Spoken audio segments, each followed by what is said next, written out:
So this is going to be the first in the series, discussing the various strengths of nations' idea sets in EU4. I'm going to be talking today about England specifically. So their traditions, straight up, you've got 20% morale, and you've also got this heavy ship combat ability as their first idea. So we've got two very strong, or look very strong, naval combat bonuses here. So they sound like they'd make England premier naval power, and they do. But the problem is that naval dominance doesn't matter in EU4. The game isn't set up in a way that makes naval dominance important. So these aren't relevant. And on top of that, England at the start of the game already has enough heavy ships that they could beat any other nation, straight up. So they don't need this morale or this heavy ship combat ability. If you look at the ledger, if you look at the number of heavy ships, England has 7. Next up, next closest is Castile, who only have 4. So they're well away. Maybe if Castile and Portugal were allied and you had to fight them in open water, then maybe if you were unlucky and Castile and Portugal were in the same place at the same time and had a better leader. But even then, it's an extremely limited situation where that's going to happen. So these two naval combat abilities don't matter. Especially this one, heavy ship combat ability. What that does is it increases the damage that your heavy ships do by 10%. It means they're fighting effectively with 44 cannons rather than 40. But it doesn't matter because you're already going to outnumber your enemy. If you're in a situation where at least both sides have got at least 8 heavy ships, then it might matter. The combat width is 25. Heavy ships take up 3 spaces each. So if you have 8 times 3 is 24, so that's a full combat width. So if you've got 8 heavy ships or more on both sides, then it will matter. But that doesn't happen very often, because the AI prefers to run from those sorts of fights, because they know the damage done to both sides is going to be very expensive to replace. So the AI tends to run from naval fights like that. Any fight they're not going to definitely win. So that's not really very important. And if you end up in an inland sea and your opponent has loads of galleys only take up 1 combat width.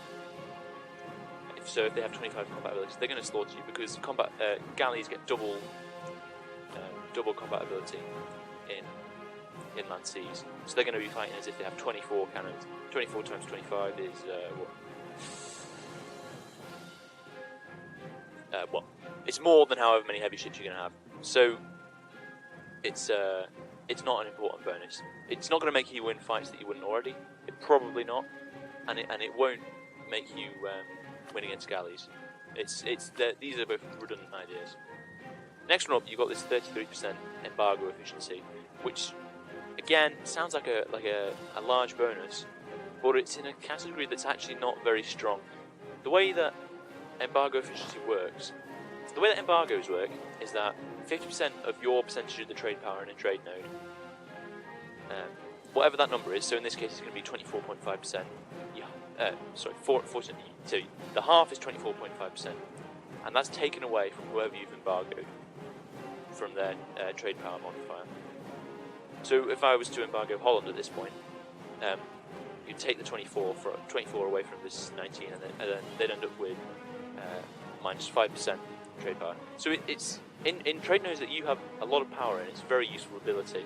Well, it doesn't tend to happen that you and your rivals have a lot of trade power in the same node. In the very early game, perhaps, you share a lot of trade power with France and Burgundy and Champagne. You share a lot of trade power with Scotland, you might rival in the North Sea. You share a lot of trade power with Denmark. You might rival in Lubeck. So maybe it's got a little bit of use at the beginning of the game, but it's actually not a very big impact. If you look at Champagne, England's got 13% trade power. So that means you halve that, you get 6.5%. You increase that by 33% because that's England's idea. They increased whatever it is by 33%. And so you've gone from 6.5% trade power effect to 9%, or to 8.5%.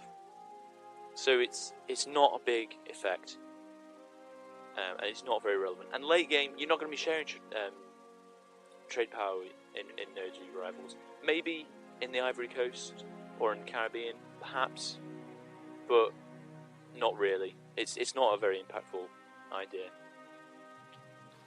The second part of this first idea is you get 0.25%, 0.25 yearly naval tradition.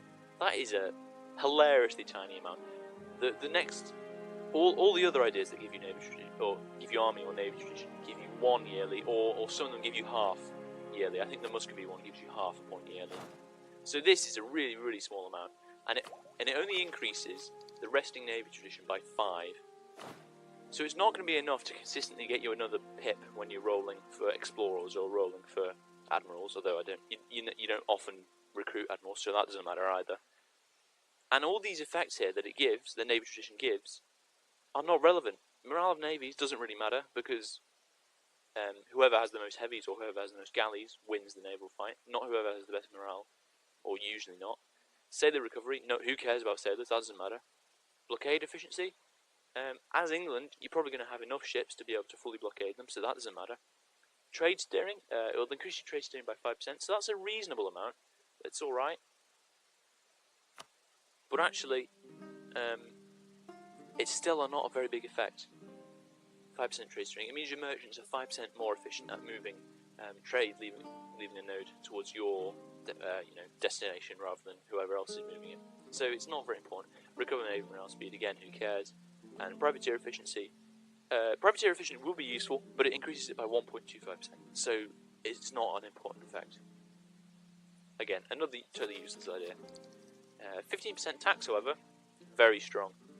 Probably one of England's strongest ideas. It's a really good one. If it was beginning of the game, it would be increasing your tax by about 1.5 ducats, maybe a little bit less. So that's quite relevant, and it will be relevant throughout the game because England's going to make most of their money off taxation and trade, because the land they have has a lot of base tax. So that's a pretty good idea, especially since the normal amount is about 10%. In most national ideas you get 10% tax, so 15% is above and beyond what everyone else has got. So that's quite good. Quite a good one, that. Next is a diplomatic relation. Now on most nations, this is extremely strong. It lets you have more allies, lets you have more vassals, to help protect you against scary neighbours, or to increase the size of your nation quicker. But as England, you're not really in a position to be able to vassalise a lot of people, because there's a lot of people, a lot of miners in the HRE who are really difficult to vassalise. They get this big -75. If you look at the bottom of the list, Oldenburg is a member of the Empire, -75. So it's quite difficult to vassalise nations in the HRE if you yourself are not in the HRE. So that's quite tricky. It's not going to be relevant for a Holy Roman Empire ship bid, because England doesn't have enough to be able to get the HRE without taking a diplomatic or an influence idea group. You don't really want to take diplomatic or influence ideas early in the game as England. You need your idea slots for military ideas and for exploration, and maybe admin or humanist, or religious, whatever you prefer. So you're not going to have space for diplomatic or influence early on. So you're never going to be able to get that HRE early on, which is really when you want to take the HRE. So this is pretty useless. If this was a tradition or the first idea, it would be really useful, because at the start of the game, England struggles with diplomatic relations. Because you start with this dead alliance with Portugal, which is not helpful at all. Portugal are quite militarily weak, and you also want to try and protect yourself from France, because they can declare war on you at any moment. So you want to ally Castile or Aragon or Brittany or Provence or Austria, someone strong to help you, and you also want to vassalise at least one Irish miner to help you take over an island. So if you ally Castile and Austria and you vassalise one of the Irish, that's already 4 relations plus the alliance with Portugal. That's 4 already, and another relation would be useful at that point, because you could ally Brittany and Provence as well, or Brittany or Provence as well. So if that was early game, it would be useful, but at this point, it's not very useful. England doesn't need strong allies because they're hidden across the channel anyway. They're not scared of their neighbours. So this isn't very, very good actually. 10% trade efficiency is, however, very, very strong, because England's going to make most of their money off trade. At the start of the game here, you've got 16.5 ducats from trade from the English Channel, which is enormous. And the English Channel is one of the 2 best trade nodes in the game. Maybe Genoa is probably a little bit better, but they start in a very strong trade position, so that's a really nice idea, really good. Next one is an interesting one. I like ideas that are half something and half something else, so this is quite an interesting one. -1 unrest is decent. It comes a little bit late to be useful with the Reformation, but it will still be relevant. So that's good. Although it's only -1, a lot of nations have -2. But instead of getting that extra -1 unrest, you get plus 10% global tariffs. 10% global tariffs, however, is pretty useless because the money you make off your colonies. So tariffs are the income you get from your colonial vassals. But most of the money you make from your colonial vassals is from the trade rather than the tariffs. Because if you set high tariffs, then they rebel, and you don't want them to rebel. So the 10% global tariff isn't very relevant. You don't make a lot of money off tariffs. So plus 10% onto that, not helpful. 5% discipline, however, very, very strong. Probably one of England's best ideas, if not the best one they've got. Maybe the 15% tax is a bit better. 5% discipline is really good because it stacks really nicely with the other idea groups. If you take offensive and you take quality, and you get 5% discipline from each of them, and you can take the military advisor who gives 5% discipline. There's not one there. And then you can get up to 20% discipline very easily as England late game. So that's nice. And then you can take policies as well, and that sort of thing. So discipline is a really, really good one. It stacks really nicely late game. It's not so important early game because morale is a lot more important than discipline in the early game. But mid to late game, discipline is strong. This one, however, this 10% set of the recovery speed, probably the weakest idea. Definitely the weakest idea England has, and it may well be the weakest idea in the entire game. If you're looking at the idea groups you can pick, maybe this is weaker, 10% inflation cost, or maybe this one here, prestige from naval battles. But those are the only two in this entire set that would be weak. Because sailors, in the state of the game right now, are not a commodity that are important. You'll always have enough sailors. Right, England will never run out of sailors. Unless you have to build, like, you lose your entire fleet at sea and you have to rebuild 20 heavies. But even then, England could rebuild 20 heavies from the get-go. 20 times 2, 10,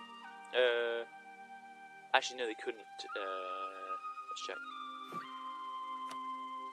No, they couldn't rebuild from the get-go. They could build 10 heavies from the get-go, but actually, very quickly, early on, they will be able to build their heavies. But you never need to build 20 heavies at the same time, or you don't often. So, this isn't very useful. So sailors aren't really a commodity that's important. And 10% is not a big amount, and it's not even going to increase the cap. So for sailors, the thing that's relevant is the cap on sailors that you have, because that's going to really, because they're going to refill to a point where you don't need to, where it's going to be capped off. So this very quickly will cap up to 6,414, because naval battles don't actually happen very often, and you don't lose sailors from boats very often. So if it was plus 20% sailors, that'll be a lot better, but 10% sailor recovery speed is very weak, because it only increases the rate at which the cap recharges, and that doesn't matter anyway. Perhaps with the 1.21 patch, that'll be changed, but I doubt it, because England has so many sailors anyway. If you look at the British Isles, there's only, 1, 2, 3, 4 inland provinces, so they have a lot of sailors, because they've got a lot of coastal provinces. So this isn't very good at all. This is weak. A really, really bad idea. Finally, you've got this leader without upkeep. Sounds very strong, but again is a little bit weak. And actually, it's got a lot worse more recently in the game for two reasons. First is the new tech, because with feudalism you get a leader without upkeep. That means your base number of leaders, as England at the start of the game, is going to be 2. And the difference between 1 and 2, and 2 and 3, is big, because you almost always want to have two generals, but you don't always need 3. So it's not very, it's weakened by that change to the tech, and it's also weakened by the change in power projection. Now England is often going to be a great power, so they're going to be getting power projection from this. That means that they're almost always going to have the leader without upkeep from having 25 power projection. So this extra leader they get here is only going to increase the leader cap from 3 to 4. And that is not a big difference. If it came earlier, you could use it to have an explorer for when you're exploring, you know, America and around the coast of Africa. But by the time it comes around, it's going to be 1550 or later, probably. So it's going to be too late, really, to be using explorers usefully. You might still have an explorer to sort of finish up like the Pacific Ocean areas around there, but beyond that, it's not going to be very relevant. So, although this sounds strong, this leader upkeep, it's a bit meh. And that's sort of a similar theme with a lot of England's ideas, where they all seem, or a lot of them seem strong. This seems strong, this seems strong, these two even seem strong, this relation seems strong, and the leader upkeep seems strong. But because of the situation England's in, they're actually not very powerful, which is why for me English ideas are probably tier 3, which means they're very average. Tier 3 out of 4 tiers. So tier 1 is God tier, tier 2 is good, tier 3 would be average, and tier 4 is equivalent to the generic ideas, to the ideas that nations without their specific sets get, and they're quite weak. So tier 3 is probably fair, because there is a couple of strong things. This discipline's good, tax and the trade are quite good, because of the situation England's in. And these are useful if you're having naval battles, but that doesn't happen very often. So it's probably tier 3 for me. Okay, cheers for watching. See you next time.